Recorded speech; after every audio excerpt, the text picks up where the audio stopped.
ሰዎች ምድር ማለት ነው። ያም መልካችን እንግዲህ ያው ፈረንጆቹ እንደምታዩቸው ነጭ ናቸው፣ ፊታቸው ግን ቅባት የለውም ብለው የሚያብራሩ የታሪክ ጸሐፊዎች አሉ። ኢትዮጵያውያን ግን ቅባት አላቸው። ግን ያ ብሩህ ገጽ ምን የሚያመለክት ነው ሲባል መገለጫችን ምንድነው? እምከመ የሐዝ ልብ ይደምን ገጽ ኦምከመ ይትፌሳ ልብ ይበርህ ገጽ። ልብ ሲያዝን ፊት ይጠቁራል፣ ልብ ሲደሰት ደግሞ ፊት ያበራል እንደተባለ ኢትዮጵያውያን ብሩህ ገጽ ያላቸው እንግዳ ተቀባዮች፣ ሰው ወዳጆች፣ ተንኮል የሌለባቸው መሆናችንን የሚያመለክት ነውና ኢትዮጵያውያን ትክክለኛ መልካችን ይህ ነው ማለት ነው። ከዚያ ኢትዮጵያ እንደምታዩት ዘሰናይ ገጹ ፊቱ ያማረ። እንደው እኛ ስለ መልክ አይደለም እናወራው። ይሄ የሚገልጸን ይሄንን ያማረ መልክ የጠበቀው ምንኩስና ነው። እሱን እናየዋለን ማለት ነው። ቻርለስ ፊልሞሬ የተባለ ምሁር ምን ይላል? ኩሽ ማለት ኢትዮጵያዊ ማለት ሲሆን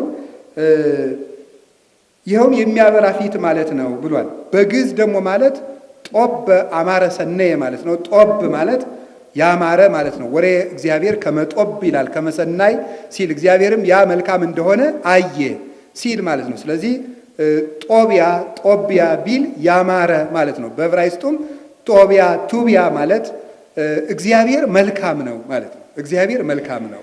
ስለዚህ ኢትዮጵያውያን ማለት ጦቢያ ብንላት ወይም ቱቢያ ብለን ብንጠራት ምን ማለታችን ይሆናል? በእግዚአብሔር መልካምነት ያማረች ምድር ተብሎ ሊተረጎም ይችላል። ያን መልካምነት ከናንተ መካከል መራራ ስር እንዳይበቅል ተጠንቀቁ እንዳለ ቅዱስ ጳውሎስ መራራ ስር በቅሎ ሀገር እንዳይበላሽ የሚጠብቅ ይሄው ምንኩስና ነውና ከዚህ አንጻር እንድናየው እና የኢትዮጵያውያን መልካችን ምንድነው? ጡቢያ ማለት በእግዚአብሔር ያማረ እንደሆነ ኢትዮጵያውያን ማለት በእግዚአብሔር መልካሞች ማለት ነው ማለት ነው። በዚህም ቤታቸውን ከጎና ዳር ሰርተው እንግዳ የሚቀበሉ ሰውነታቸውን የሚያድሱ ውሃ ያላቸው ጨዋታ አዋቂዎችና ሰው አክባሪዎች ጥበበኞች ናቸው ብሎ ይናገራል። ሌላው ዲዮዶርስ የተባለ የታሪክ ጸሐፊም ሲናገር ኢትዮጵያውያን የአፍሪካ አማዞኖች ናቸው፣ ውቦችና ጠንካሮች፣ ረጃጅሞች። አማዞን የሚብለው